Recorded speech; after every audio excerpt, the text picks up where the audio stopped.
27. Oh, wow.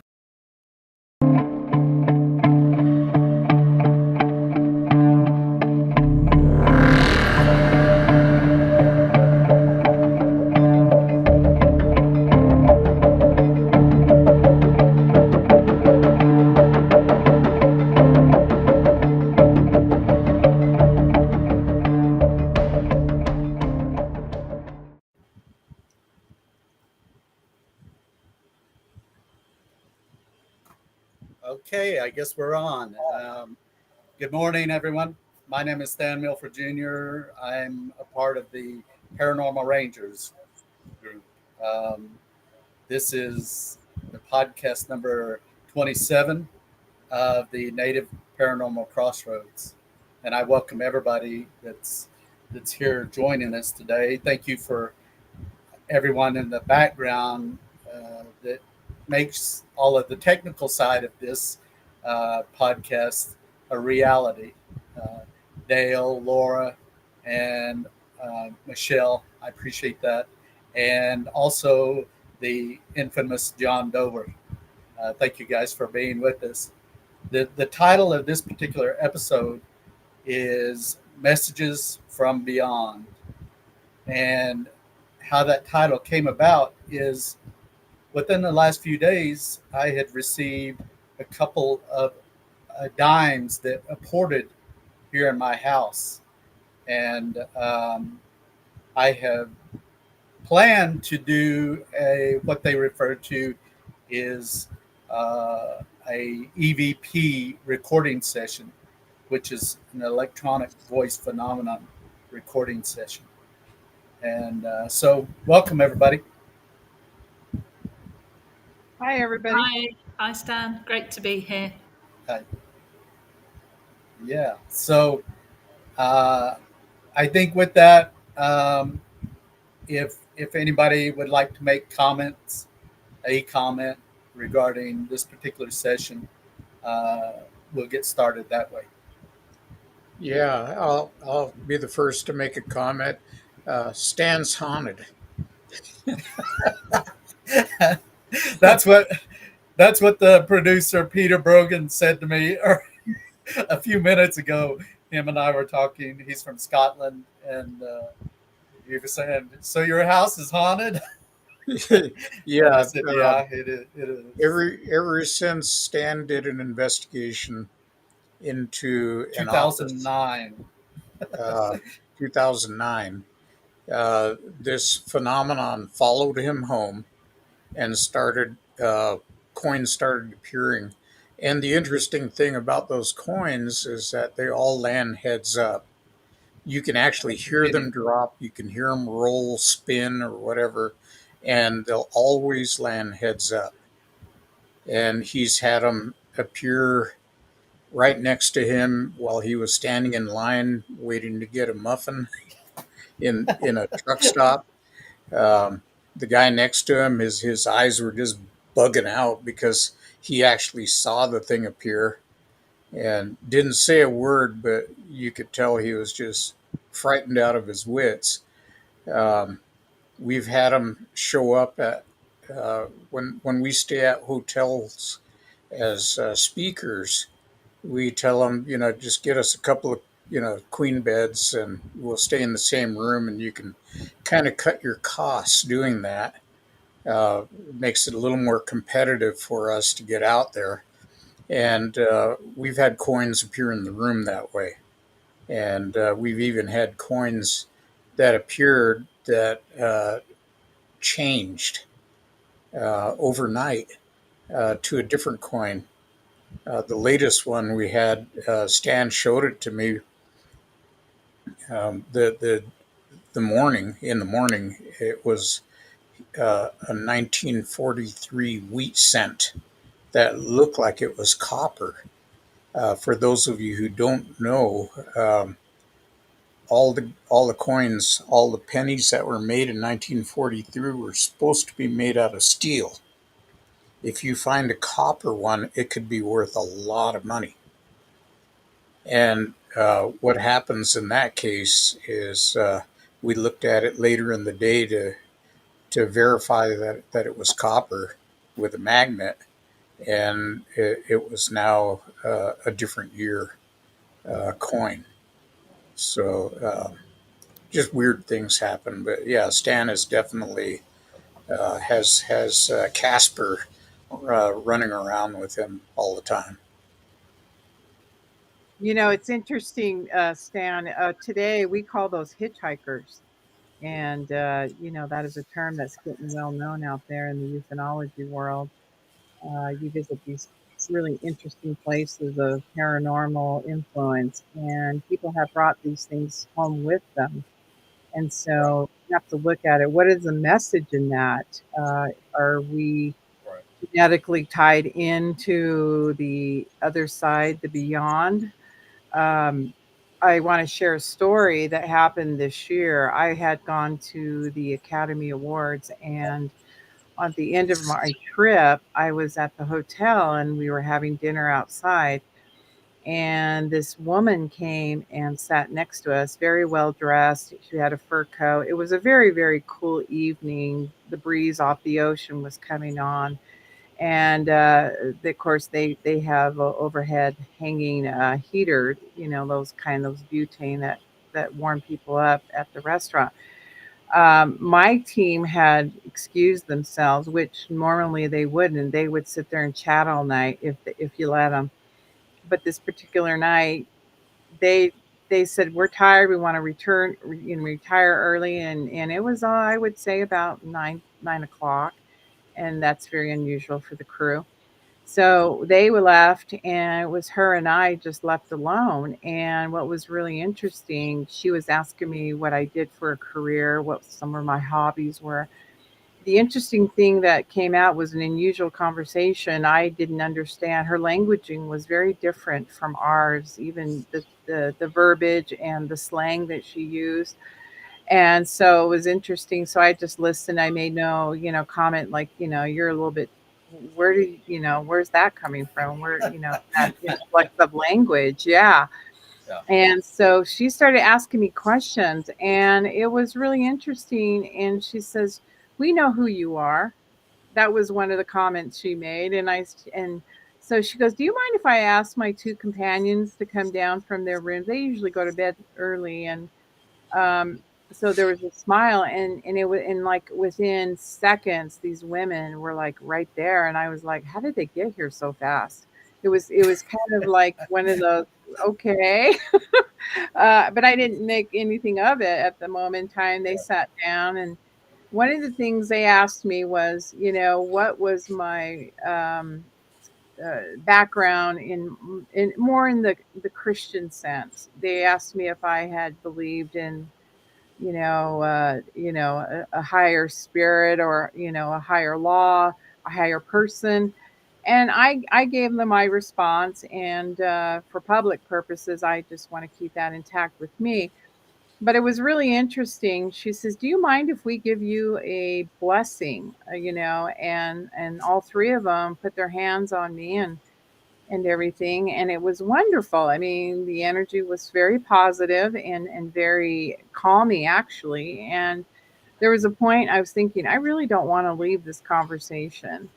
And so the lady who had originally was there, you could tell that she had a lot of leadership aspects to her personality, and says, okay, let's cut to the chase. Let's just tell her who we are. And I just looked at him and like, okay, who are you? I'm thinking some kind of celebrity type in people, because of course being there, they're running around the area. And so she says, no, we are the watchers. And I'm like, what? And she says, our messages to you is just everything in your life will be fine. And spoke of my children. Some of them were having some challenges. And I said, how did you know that? And she said, it's just a message that we are here to give you. And I just felt a peace overcome me. And so I looked into watchers. We could do a show on that. That's another interesting uh, title to explore. I won't go into it on this show, but that's what they said they were. And what was the Andy conversation is I said, I need to get to sleep because we're going to be up early and we have to travel back home.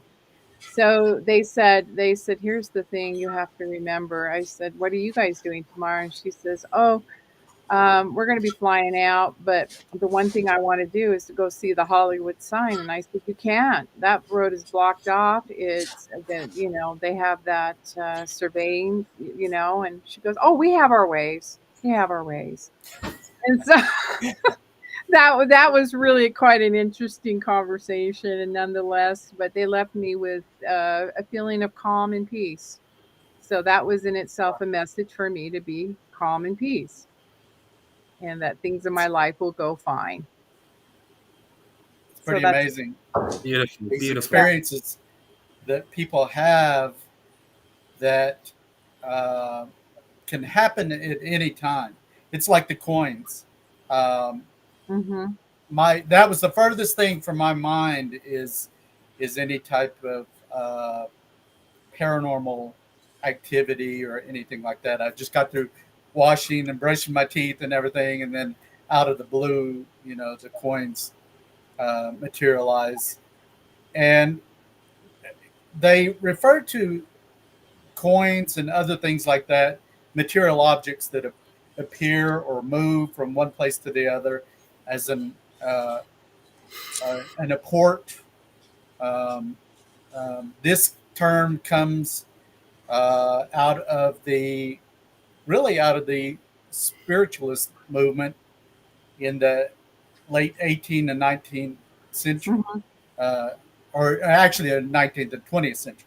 Uh, at the time that the Navajos were going through like the long walk and these things that they were experiencing, with with this assimilation and things like that. There was also the spiritualist religious movement that was happening in the United States and also internationally at that time. And so uh, there was phenomenon that was recognized like the apport uh, that people began documenting, and there has been a lot of research regarding things like this, different types of phenomenon, voices and uh, apportations and things like that. So it's So it's really interesting. Sure, jump in, I Dale. just want to add. So, Michelle, you've reminded me of some dream I had. Then Stan as well. You just reminded me of a dream I had 2 nights ago. So in the dream, I was on the long walk, and as I was walking, there was a lady called Copiette, and she was a Native American lady with long hair. And I remember saying it's not over, it's not over. And she looked at me and she goes, "The Trail of Tears is over. It's going to be okay." And I woke up in the dream crying my eyes out, and I got onto the floor and I had all of these tears, and I had to tell myself it's over, it's over. And she came to me as Wow. like an ancestor spirit, and her name was Copiette, and she was basically talking about the field in plenty they took from us. It's now to take back the forms from within our side to create the bridge of peace and innocence once again, between you and your clansmen. Create medicine circles and ceremony. These will help clear out the trail of tears left behind for those who don't remember their knowledge. And I literally woke up on the floor crying my eyes out, and I had to go down on my knees. And it was like I was washing away all of this past life. Then I saw all of you guys on the walk as well. And I was like, all of these people, like, you recognized on the Trail of Tears. And I was just like, wow. Then obviously you talked about the Trail of Tears, and then that was the universe saying it's time to talk about your dream, because I wasn't going to tell anybody about it. But yeah, thank you for that, Stan.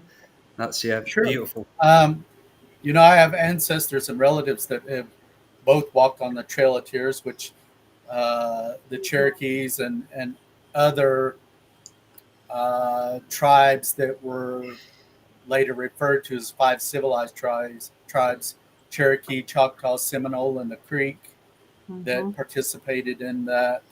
I have relatives ancestors that were part of that. Um, I also have some non-native relatives that were Irish that had married uh, native Cherokee women and made that trip with their families. Wow. And also on my father's side, I have family members who are part of the Long Walk, uh, which John can describe some of it and his his ancestral connections to the Long Walk too. So can John, I? you know, Go ahead, Laura. I was Question. just sorry. Sorry. I was just going to ask if that was one way in which the teachings of the Native Americans was able to come to people through dreams like Dale's, because I'm sure many, many others have well, those dreams. And although the Native American teachings are yours by right, because it's your inheritance, that's your legacy, the fact that the world needs them, the world needs the Native American, those indigenous teachings, they're so important in this day, means it will come through to other people, I guess, who are ready for them, like Dale. What's your Well, thoughts? just something to John quickly. John tells me you had yourself a vision. Yeah, Yeah, the Graham Greene line in that movie where Thunderheart. in Thunderheart. Thunderbird, where he tells the other guy, he says, "You had a damn vision," you know. yes, yeah. So and it's funny because we talk about visions, we talk about things like that, and it's this mythical Mm-hmm. ideal that everybody thinks that you have to go out into the boondocks and starve yourself for a week, and you get weak and you're ready to pass out, and then it comes to you, and, and this is supposed to direct you in your life. Well, this is something that native teenagers would go through. They would actually go out and do this, Right. you know just like Jesus going out in the desert for 40 days and 40 nights. And what I find fascinating about it is that these visions can just come to you. Yep. Um, I've Correct. had I've had a couple of them. At one point in my life, I was going through some really really hard times. I Mhm. mean, really bad. And at some point, I had a dream, and in my dream, I was near my childhood home in Los Angeles, at Mhm. a place called Echo Park, and I was running a foot race around the lake there. And so everything's paved. It's all pavement. It's all asphalt. And as I'm running, I notice that I didn't have any shoes on. Now, for the people that know me, I cannot even walk barefoot on concrete because I will step on a little tiny pebble and kill myself. Talk about Tenderfoot is the term they so for me to be running barefoot on asphalt is absolutely ludicrous. And here I'm running this race and I'm running around this lake. I'm not getting tired at all. It's just you could feel the air just going through your hair, and it's just an amazing feeling not to get tired, just to just smile and enjoy yourself. And I was in the lead, and when I got back near the finish line on Glendale Avenue, Mhm. uh, there's a hillside that goes up, and the 101 freeway is right there, that passes near the park, and there's this dirt path that goes up. And as I'm going up this path, what I saw was these boxes, you know, along the path, cardboard boxes. And as I went higher and higher, there were more and more of them.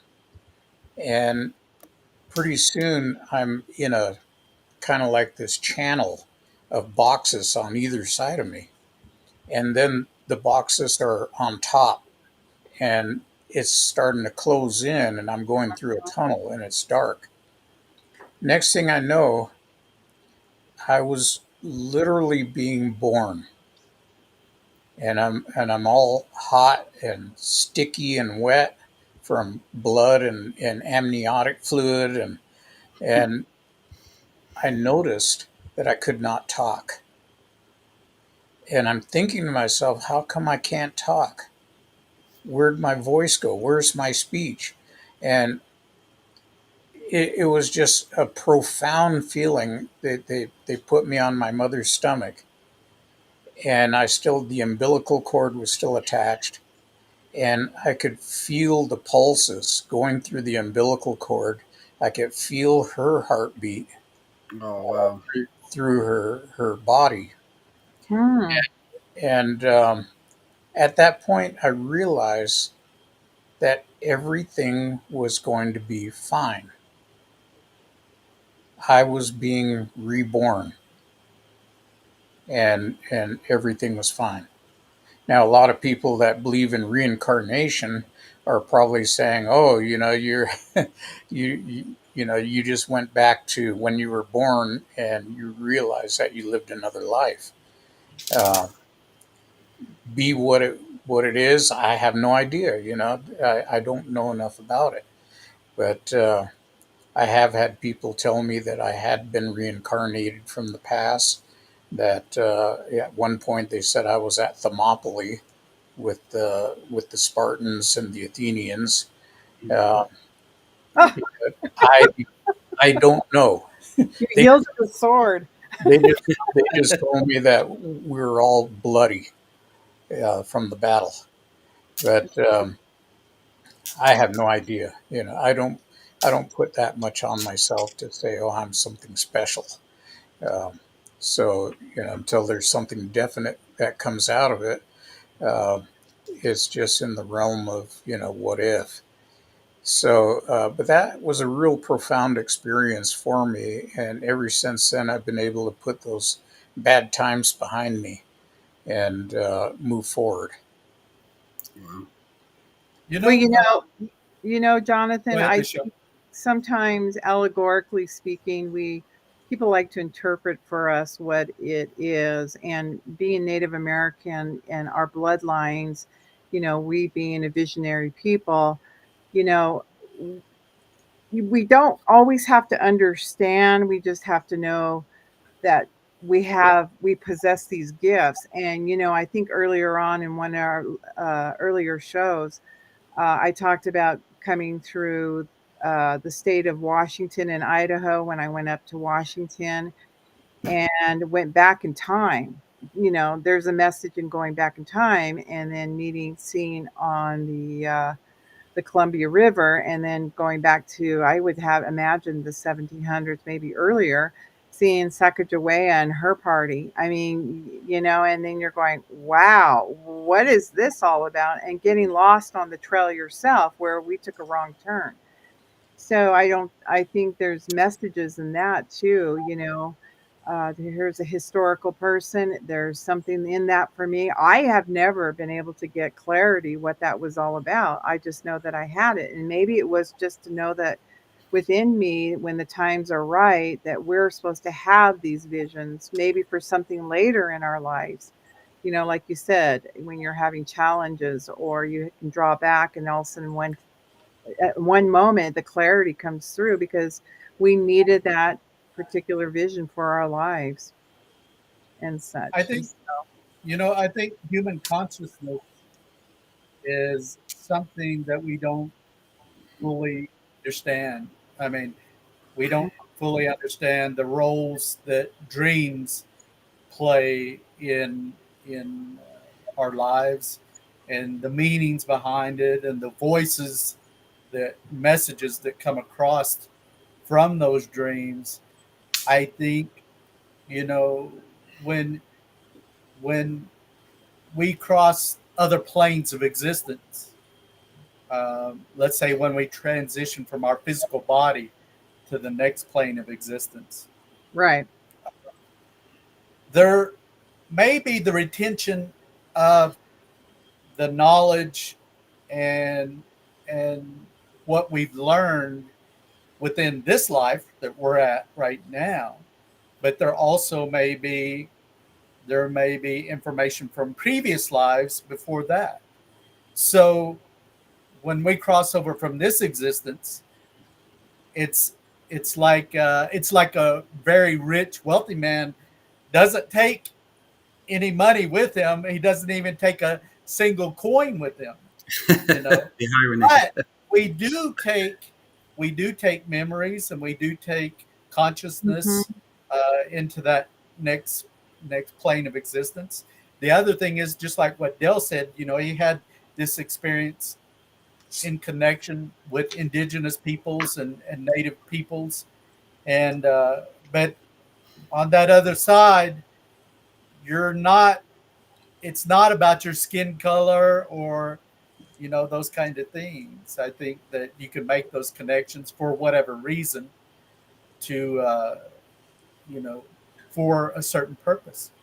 Um, Well, there are children that have knowledge of things that's far beyond their years and far beyond where they are able to experience, yet they have a very intimate knowledge of certain historical events and things like that. And it makes you wonder, you know, how did that come about? How maybe we don't understand the reason for that, but it does happen. And John and I and Michelle can attest that these things do happen. You know, the, for the the, audience, it's really been interesting. When we went up currently about a month and a half ago, maybe a couple of months ago, I'm trying to get my timelines correct. When we went up to speak at a Sasquatch conference, what was really interesting when I came home and talking about the little hitchhiking experiences, I kept losing things, and I particularly lost a set of keys, and I know I had them with me. Stan had recovered another set at the airport when I was about to jump on the plane. I'm like, "How did that get there?" And he says, "I found them on the ground." And I went, "What?" And it was shocking. I didn't think anything about it because I was about to board a plane. I was in a rush, and he says, "Yeah." He dangled the keys, and I said, "Thank you so much." And I never thought of anything. And then I came home and unpacked things, and I couldn't find my other set. And then I noticed things started to go missing in my house, and then the next day it would be right in front of me. It would be appearing, and I was like, "Okay, this is really interesting." So one day I was cleaning my office, and I know for sure, and I had people up in Toronto, Canada, searching for these crazy keys, and they were my favorite set. And the fact that Stan found my keys on the floor out of my purse, and I didn't even get into my purse. That was what was really strange. Is I sat next to Jonathan. We were talking about some issues that were going on with the airport that we all had to go through, and I'm like, "How did my keys ended up where Stan can find them?" And that was really strange to me. I thought as I started to think, and then I went to rummage for a battery. I thought the airport took it. I just thought all this stuff went missing. And little by little, within those 2 weeks, things started to show up. Well, with the amazing thing that showed up, guess what I found right on my desk were these keys. And that was the very thing that was missing. And I started to think back and I said, how did Stan actually get those keys when I just sat down next to Jonathan and I didn't even rummage through my purse? It was like we talked and then I had to go hop on a plane. So I think sometimes we get messages as tricksters coming into our realm as well to make sure that well, Oh we're yeah. paying attention Michelle, to those messages. is that so? I was literally just about to talk about the tricks to them because I had a vision a few weeks ago where I thought I knew the answer to it, and I was certain I knew the answer to it, and I went day after day, and all of a sudden, Coyote came to me and said, "You've been tricked." And the whole concept of what I thought the vision was and the message was completely wrong. And like, you're not even there yet. Then the next week, I realized the message was different. Then the following week, the last few weeks, I've just been getting tricked left, right, and center. thinking I know the truth, thinking I know where I am. And they're like, the end's not here, it's just the beginning. Like, start again, go to school. And I'm like, okay. Constantly getting tricked. So and that's so funny you say that, because I've experienced that in different ways last week. I think I know And the answer. one of the haunting investigations I did of an office space there in Winter Rock, the staff, a very large building, three levels in that building, and less than 20 staff usually in that building, but they're spread out. And for the staff, they would, in their little cubicles at times, their keys would go missing. And they were like, what the hell happened to my keys? They were just right here. And they would come up missing, and they'd have to end up, after they weren't able to locate them, they would have to call a family member back to the house. Can you bring a spare set of keys or something? And what I found out later was that a lot of the staff had experienced that very thing. And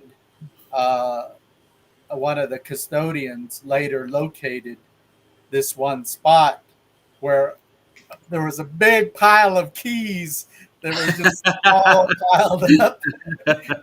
And I do know in that particular investigation, one of the custodians had an experience where they would come in after the staff would leave at nighttime after like 6 p.m. and they would begin cleaning for an hour and a half, 2 hours of that space. And this one custodian said that one night he was cleaning and he looks up and there's this young girl, like 7 or 8 years old, that's pushing his cleaning cart. She's dressed in what was known as period clothing from the 1800s, like at the boarding schools and stuff. And but this little girl, she had on the little lace-up boots like the little girls and boys wore, and she was pushing his cart. So it is possible to maybe infer that this little girl was collecting everyone's keys, and whether it was a prank or what. But, yeah. That's really. I had just befriended a friend up in the Uinta Basin, and she had some special. Now, she was really a real person and not an entity of any type. It was really interesting. We were talking on the phone, and I said, "Oh," and I go, "I've lost my keys," and she says, "Put out your hand." So I went rummaging through my entire office, bedroom, and then I said, and I go, "Are you a psychic?" And she goes, just trust me in this. And I said, okay. So I went into the closet and she goes, did you leave them in your shoes and things like that? Just the most bizarre thing she was asking me. No. And I was getting more and more frustrated. And then she says, okay, I'm just going to do it. And I go, what? And she goes, hold out your hands. And the whole set came right into my hands out of thin air. And I'm like, that just does not just happen. And she says, we all have the ability to do this. It just takes a lot of energy, as does remote viewing. I go, you haven't been remote viewing me, have you? And she goes, no, but we all have the ability to open up different constructs of vortexes in our own lives that we just have to believe. And so anytime I go have things go missing, she can see it, but it takes a lot of energy out of her, which I found really interesting. So there you go with frequency and probably some other things that are probably involved. But I thought that was really interesting. And then I did ask her about those other keys, and she says, well, that one I can't help you with because somebody else is tricking you. And I said, okay. So you kind of got to accept the situation as it comes, right? So Well, John and I don't fear this stuff. Just I wanted to comment. Right. John and I don't fear these energies. I mean, we recognize they're there, but we don't fear it. Yeah, But somebody in the comments mentioned how the sound of bells would trigger a memory, and Yeah. that these sounds, would always remind them of fire. And in the 17 and 1800s, when they had horse-drawn fire engines, they would have these pumpers that they would drag to the scene and hook them up to a water source, and the guys would get on each side of them and pump these pumps to get the water going. And one of the ways in a town back then to declare an emergency was to ring the church bells. And that was always an indication that something was amiss. There was some kind of emergency in Hmm. the town. And that's gone by the wayside. Now we have the telegraph and communications and everything else. And now we even have cell phones. So you can just dial 911 and here in the States and get an emergency operator. But back in those days, it was all about the church bell. And so that's from a bygone era that really isn't used for that anymore. Now, excuse me, now with church bells, you'll only usually hear them on Sunday mornings, uh, calling the parishioners in to worship. I've heard of John. I've heard of situations where people have heard bells like church bells ringing when in our time there are no bells still remaining. These are things that were there in the 18 and early 1900s. But it's almost like the frequency and sound of a bell ringing uh, can still exist when there are bells no more. The bell doesn't even exist. Well, are they Y'all, tuning into a different timeline? maybe, Yeah. So I don't know. there's something which obviously has triggered my memory as well. So my daughter, who appeared last week, who was here, called Opal. We were basically out, and she wanted to go swimming in like the really low lake, and we were walking up the river, and we got up to the side, and we just sat there. The sun was shining; it was beautiful. All of a sudden, in the middle of the forest, a huge horn went off, and it felt. If you've seen Lord of the Rings, like the horn, it sounded like the horn of Gondor. It went off really high through the woods, really loud, pierced through me, and she turns around to me, and she's in the river, and she's looking around. She goes, "What the fuck's that?" And I'm like, "Did you hear that?" She said, "Yeah, I heard that." In the middle of the woods, there was a huge horn going all the way through, like into my soul, and she was there, like looking around. What the fuck's that? And we had that common experience. I was like, "Did you see it?" She's like, "Yeah, I heard it as well." So there's a huge horn out of nowhere just going. I was like, "What?" So a horn like that that's sounding, is that from ancient times? Times of the Vikings and those Wow. times. Yeah.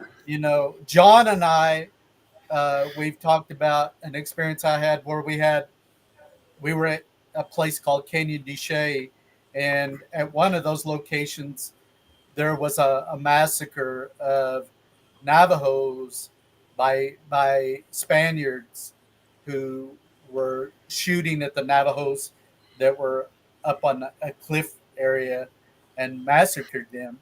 And I, years ago, was at that location, that overlook in the canyon, and I actually witnessed the screams and the musket or whatever type of firearm they were using, and possibly even a cannon type of device, that was playing like it was happening right then and there. So there Wow. are these events like that replay almost like a cassette tape recording, over and over, and just like that horn you heard.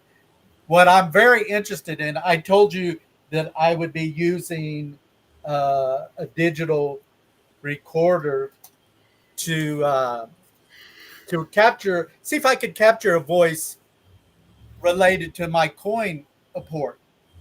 And but I've captured EVPs, electronic voice phenomenon, in the past, and I've had them one where the voice is from a different location. Here in Arizona, I had the voice of a woman who said, "Guess what?" And it was very proper sounding. And later on, when John and I went to Scotland, there was people over there that recognized the dialect and of that particular voice, that it was a woman's voice. How it came to be where I was at in Arizona, I don't know. But when John and I are in these areas like these ruined sites and where the pictographs and petroglyphs, I've often wondered if you took a digital recorder, if you could actually capture, let's say, electronic voice phenomenon of those individuals they refer to as the Anasazi, peoples from that far back. Would you be able to capture a message from them? You know. That Anyway, would be that would be interesting to find out if Wow. you could do a trip there and just kind of get in connection to the voices of the past. It's really interesting, Dale. I was sitting in my kitchen. This was several years ago, and I have an interesting son who has certain gifts. And we were sitting there having our breakfast or our luncheon, I can't remember. And all of a sudden, we heard the trumpet too.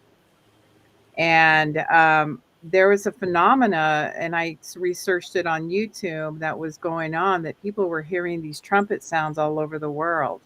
Wow.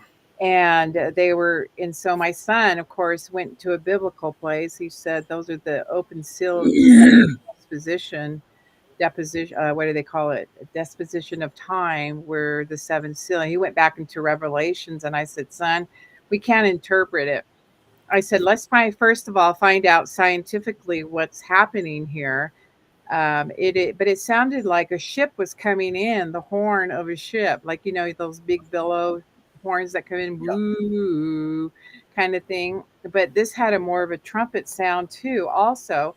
And we ran outside, and it kept going off, and it kept going off, and we're like, whoa, and we couldn't locate it.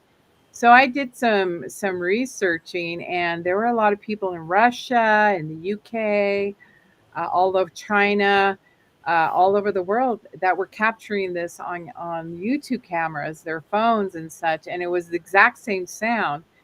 And so I went a little bit deeper, and someone says that usually that sound can be heard too. Of course, from a scientific methodology, answer is it happens when the earth is starting to settle, and it's going to be an earthquake.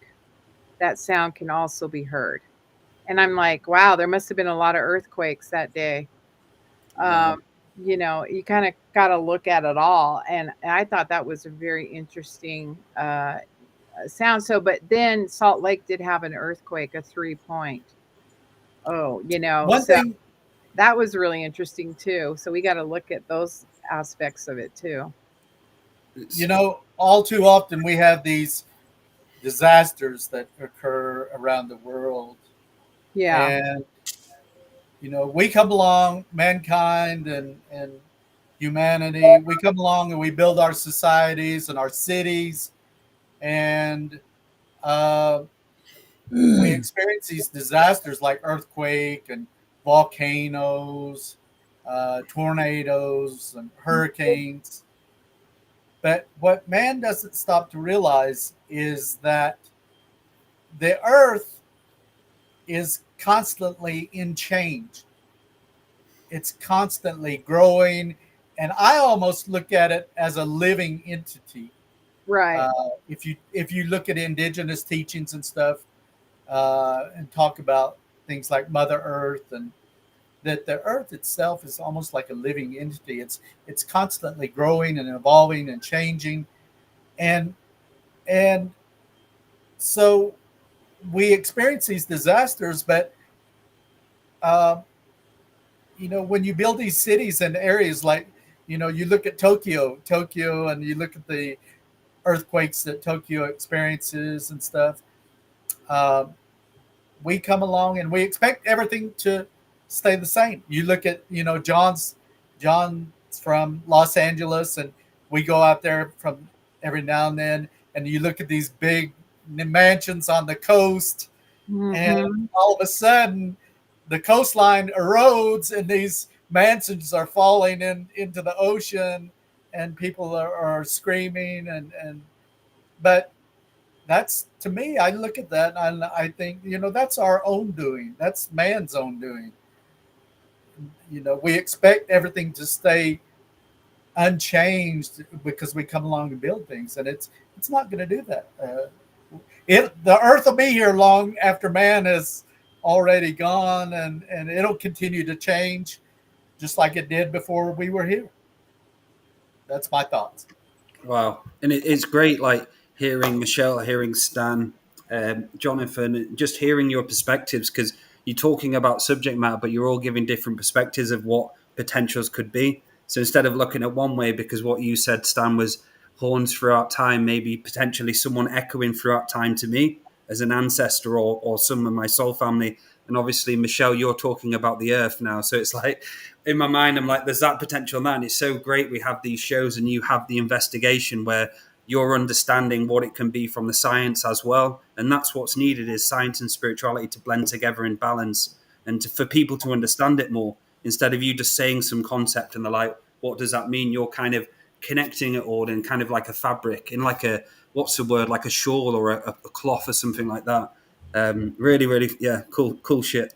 Well, I Dale, think that the Native American perspective is we have a Mother Earth, and she feels. We have a Father Sky, depending on the Native American, you know, uh, evolution story, creation stories. They are living entities, and sometimes the messages come across from the Earth itself, from the skies, from nature. We're even talking about the comets that come here. Those are messages, and they're up for interpretation. And that's what we as humans on the earth do, is we interpret things to meet and to understand what's really going on. And it may not be that, it could be just a phenomena that just occurred, and we put intent into it. And so it could be just Mother Earth groaning and said, I just needed a burp today, and such. But there is a message in that. It's like Stan was talking about. We cannot, as humans, control everything. We build these concrete cities, and we don't know what Mother Earth's going to do with them. we just we don't. we get to be stewards, I guess. Yeah, another Well, I think we have to. another Okay. another story that I'd like to mention, and this just in the way, I mean, not to put a damper on everything, but me and Stan had the opportunity to travel up the canyon with a friend of ours, and we spent 2 nights in Canyon de Chelly. Hmm. And so we went to the White House ruins, and as we were standing near the ruins, we picked up a very low humming sound coming from near the wall of the ruin, and you could you could hear it clearly.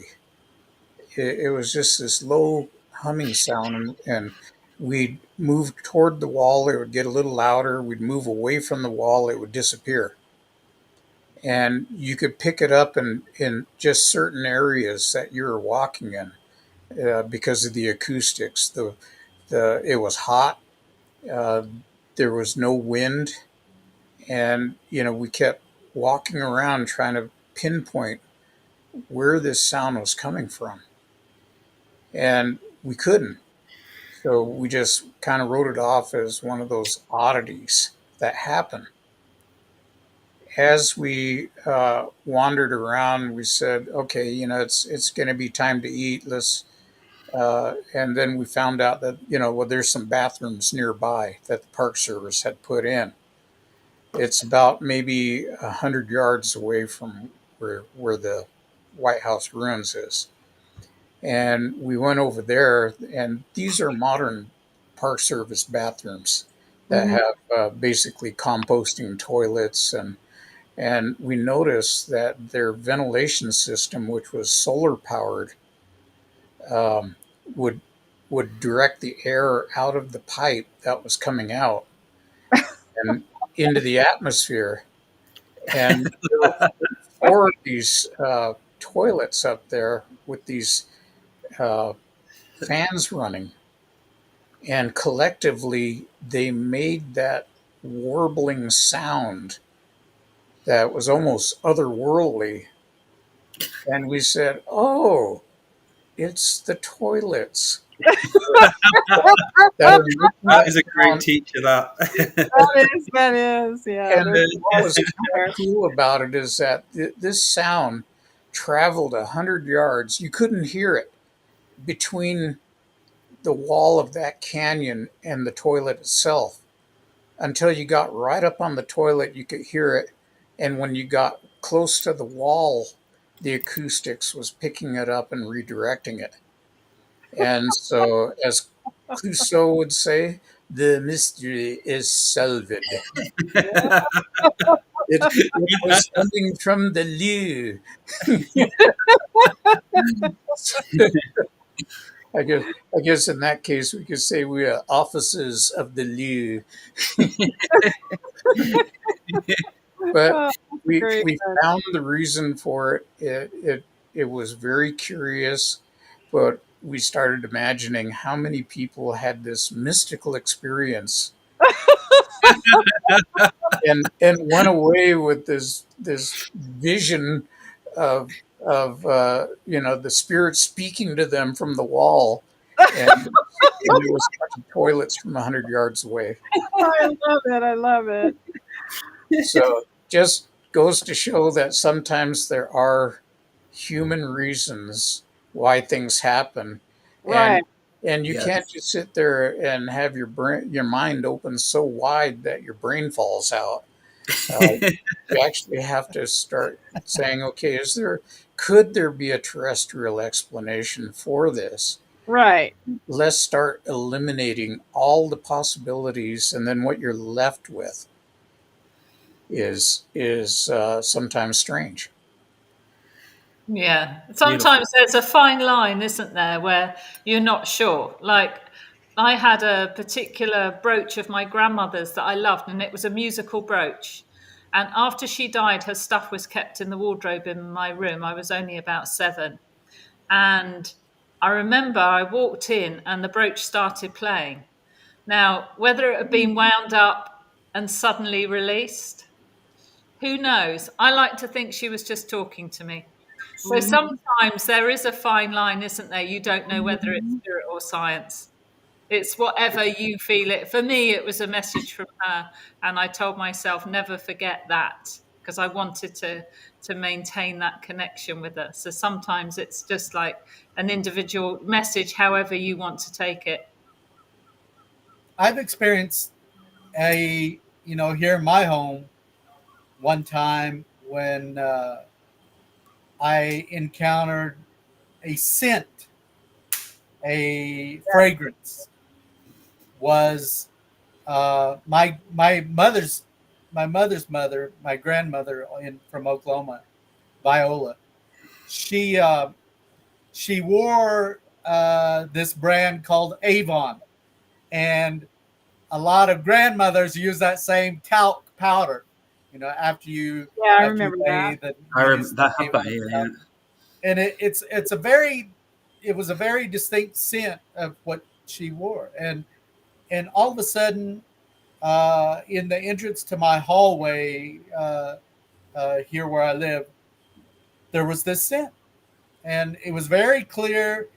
And I even went around the house to see if there could be some outside uh, effect going on that would cause that within my home. And it lasted maybe 10, probably not more than 15 minutes, and then it was gone.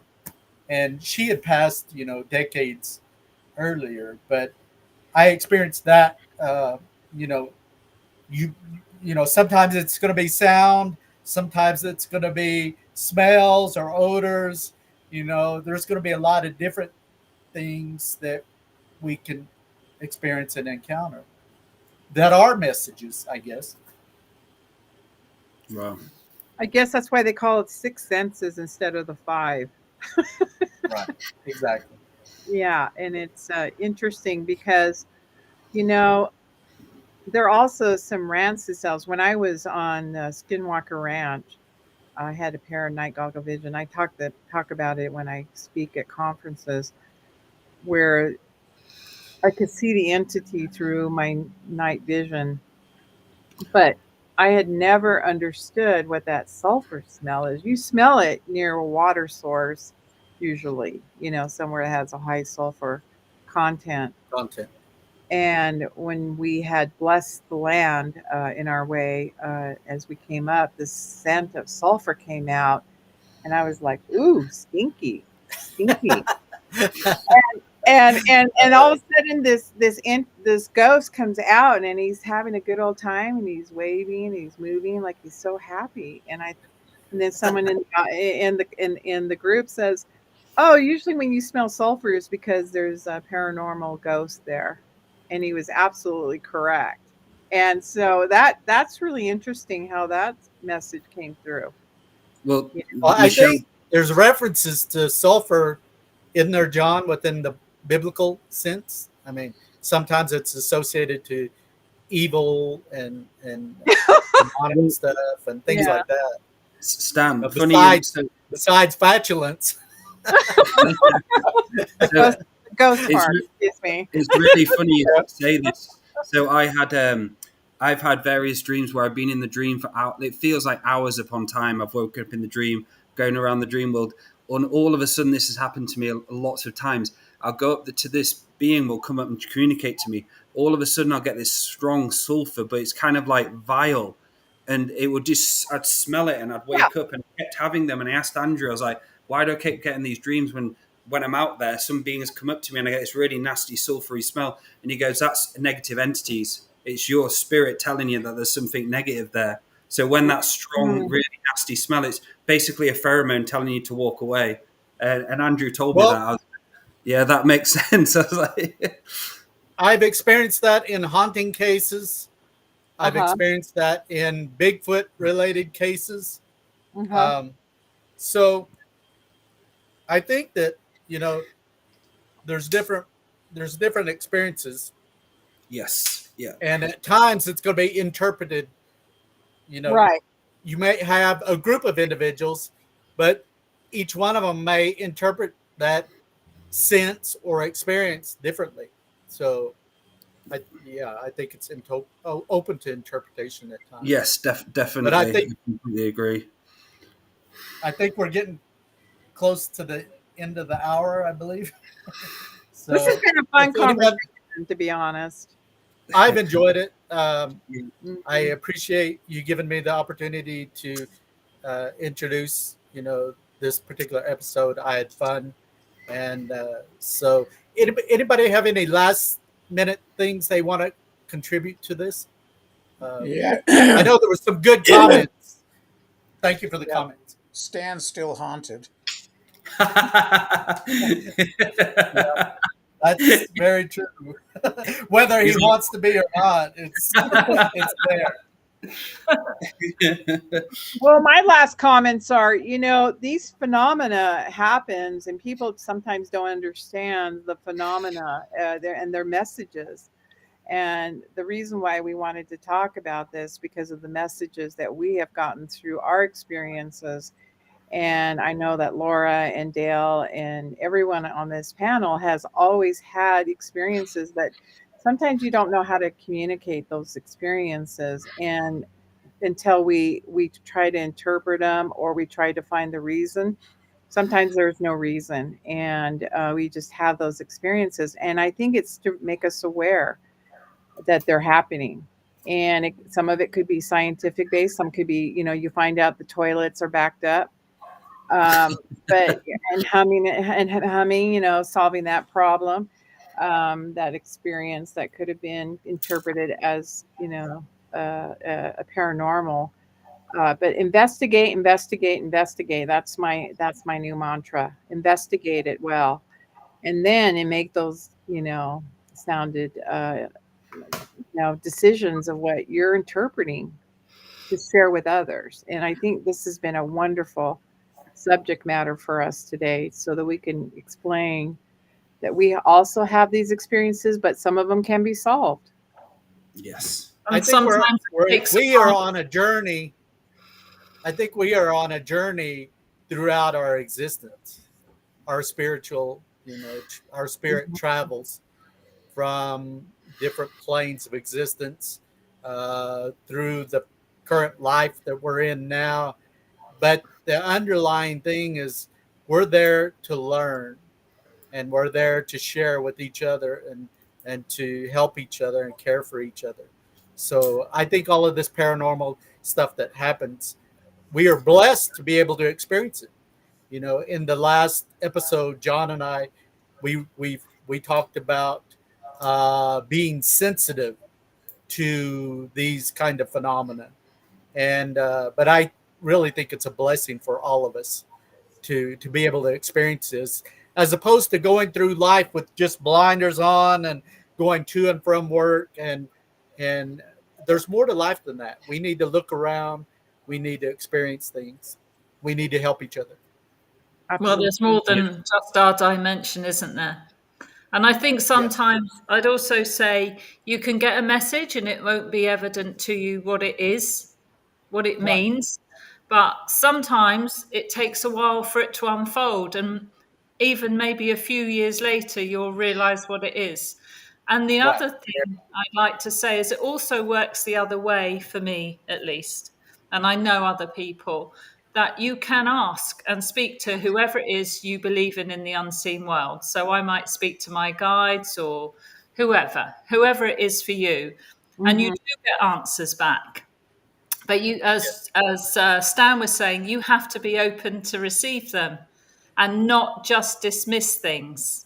Right. No things can be scientifically proved. But for example, I was stuck on my family tree, really stuck, and I couldn't find I needed a name that would open up a whole avenue, and I got it in a dream of nights later.